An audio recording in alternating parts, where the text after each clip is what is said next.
আসসালামু আলাইকুম বন্ধুরা, আশা করি সবাই ভালো আছেন। আমি আবার চলে আসলাম আপনাদের মাঝে নতুন একটা ভিডিও নিয়ে। আমরা যারা ক্যাটস এয়ারড্রপে কাজ করছি তারা অনেকেই আমরা টোকেনটা রিসিভ করছি এবং টোকেনটা কিভাবে সেল করব এই ভিডিওতে সব প্রসেস দেখানো হবে এবং টোকেনটা কিভাবে ডলারে কনভার্ট করবেন সেটাও দেখানো হবে।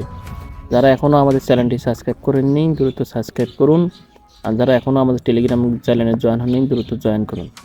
আর অবশ্যই ভিডিওটা ভালো লাগলে লাইক করবেন এবং শেয়ার করবেন। বেশি কথা না বলে মূল ভিডিওতে চলে যাওয়া যাক। সর্বপ্রথম চলে আসবো আমরা মোবাইল স্ক্রিনে আসার পর আমাদের বিটগেজ অ্যাপসটা আমরা ওপেন করে নেব। বিটগেজ অ্যাপসটা ওপেন করা হয়ে গেলে এরকম সিস্টেম চলে আসবে। আমরা এখানে নিচে বাম সাইডের নিচে একদম অ্যাডসেন্স নামে অপশন আছে, অ্যাডসেন্সের উপর আমরা ক্লিক করব।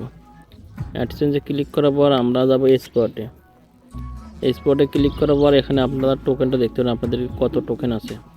এখন কথা হচ্ছে টোকেনটা আমরা কীভাবে সেল করে ডলারে কনভার্ট করব।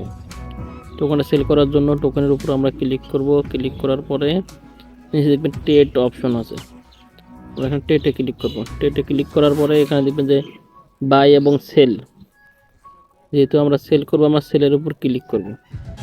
সেলের উপর ক্লিক করার পরে উপরে দেখতে পারবেন যে লিমিটেড অর্ডারের উপর ক্লিক করব।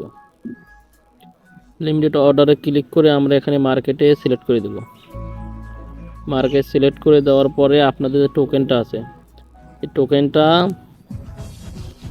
এই জায়গায় বসে দিবেন, নাহলে এই জায়গায় যে একটা চিহ্ন আছে চিহ্নটা টান দিয়ে ইমেল নিয়ে আসবেন।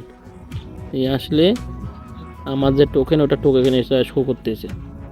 এবং সেল করার জন্য আমরা এখানে নিচে সেলে ক্লিক করলে আমাদের টোকেনটা সেল হয়ে যাবে। সেল করার জন্য আমরা সেলের উপর ক্লিক করব। ক্লিক করার পরে কিন্তু আমাদের টোকেনটা আমাদের ডলারে কনভার্ট হয়ে যাবে। যেহেতু আমি এইমাত্র সেল করব না, জাস্ট আপনাদেরকে বোঝানোর জন্য আমি সব প্রসেস দেখাইলাম। আমি যেভাবে দেখাইছি ওইভাবেই আপনারা কাজ করবেন, ইনশাল্লাহ কোনো প্রবলেম হবে না, আপনাদের টোকেনটা ডলারে কনভার্ট হয়ে যাবে।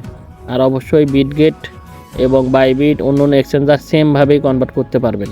এতক্ষণ সাথে থাকার জন্য অসংখ্য ধন্যবাদ। দেখা হচ্ছে নেক্সট ভিডিওয়ে। আল্লাহ হাফিজ।